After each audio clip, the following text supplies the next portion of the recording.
Pag-uusapan natin ngayon, ito, pumalag na po si Pulong Duterte, no? Congressman Pulong Duterte.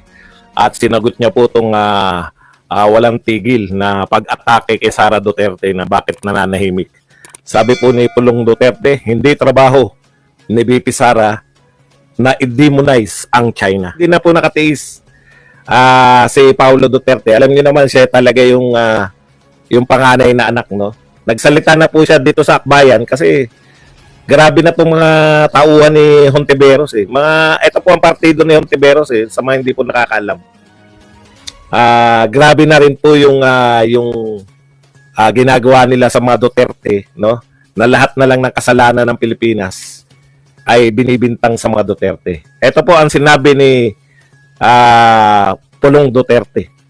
The question on the actions of Chinese vessels in the WPS should be directed to the Chief Architect of Foreign Policy, the Secretary of National Defense, and the Secretary of Foreign Affairs. Yan yung matagal na natin sinasabi, no? Kung sino po yung mga taong dapat umaksyon, sila dapat. Sila lang dapat yung nagsasalita. Kasi ang dami nagsasalita eh. Gusto niyo magsalita lahat. Iba-iba sinasabi. Tignan nyo, iba naman yung sinasabi ni Roque. Iba na naman yung sinasabi ng mga ibang meron. Di ba? Eh, yung problema sa atin, maraming epal. Dapat, pero yung mga totoong concern, yung mga chief architect, yung presidente, niwala po kayo narinig na video, napanood na video na tungkol dyan. Kasi, alam nyo kung bakit? Nag-iingat siya eh. Hindi nyo ba naiisip yung, hindi ko masisisi yung gobyerno natin. Kasi nakakasyak po yan eh. Yan na po pinakamalalang pambubomba. Maingat po masyado yung chief architect ng ating foreign relations, yung presidente ng Pilipinas. Tapos gusto nyo lahat ng tao magsalita laban kung saan? Nagsalita na si Kiko, natigil ba? Nagsalita na si Roque, natigil ba? Nagsalita na kung sino-sinong tao, natigil ba yung pambobomba sa atin?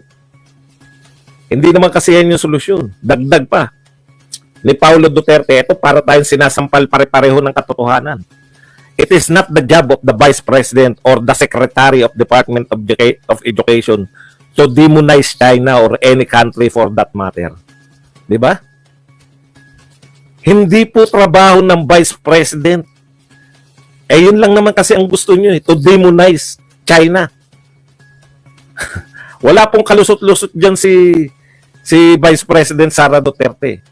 Pag nagsalita si Vice President Sara Duterte ng mas magaling kaysa hindi pa kasi nagpapahayag ang Pangulo, yung video, wala pa eh. O, ano sasabihin nyo? Kung maganda yung sinabi, pabor sa inyo. Kunwari, halimbawa lang to ha. Halimbawa, kinundina ni Sara Duterte yung China. Alam nyo kung ano sasabihin ng mga pro-BBM at tambalos-los, vloggers and supporters? Bakit mo pinangungunahan ng Pangulo? Wala pang pahayag ang Pangulo. Kita nyo? Eh kung sinabi ni Sara Duterte, halimbawa lang po, eto ang sinabi ni Sara Duterte. Dapat yan, yung armed forces, nilulusob na natin yan. Pwede ba sabihin ni Sara Duterte yun? Malamang hindi. Sino unang papalag sa tingin nyo? Eh kung nag-utos si Sara Duterte, inutusan niya ang forces, pwede ba yun? Hindi. Diba? Kahit yun yung gusto nyo mangyari, kayong mga tambalos-los and BBM vloggers and supporters, tututulan nyo yun. Ano bang kapangyarihan mo na mag-utos sa AFP? Walang kalusot-lusot eh.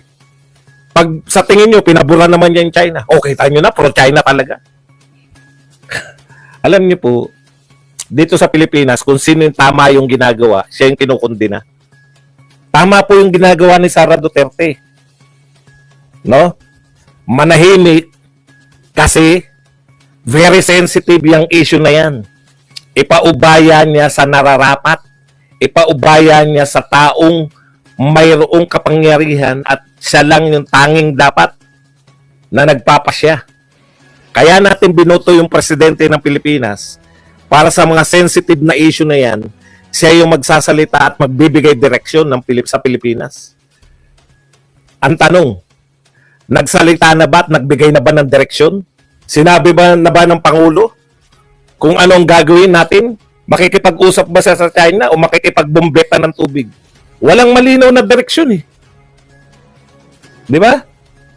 Alam niyo po kung anong ang ginagawa ni Pangulong Marcos? Alam niyo effective to? Eto ha.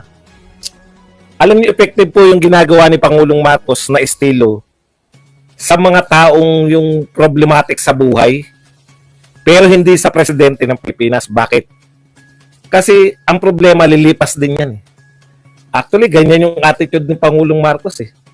Lahat po ng problema sa sibuyas, simula pa lang na panunungkulan niya, may problema tayo sa sibuyas. Smuggling, mahal ng sibuyas. Highlight yan. Ang galing nga eh. Di ba? Smuggling, tapos super mahal ng sibuyas.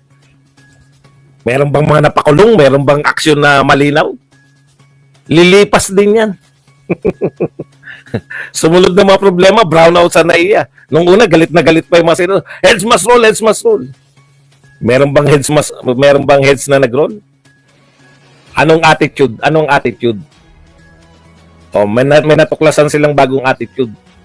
Alam niyo kung ano, isisi sa Duterte, sa dating administrasyon, at lilipas din yung galit ng mga tao diyan.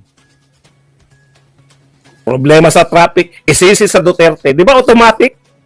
Sabi akala ko ba natapos na ng Duterte ang problema? Sabi ng mga Duterte, within 10 months, wala nang problema sa traffic. Bakit may traffic pa rin hanggang ngayon? Tapos, walang aksyon, lilipas din yan. Lilipas din. Nagka-problema tayo, tumaas ang presyo ng bigas. Ha?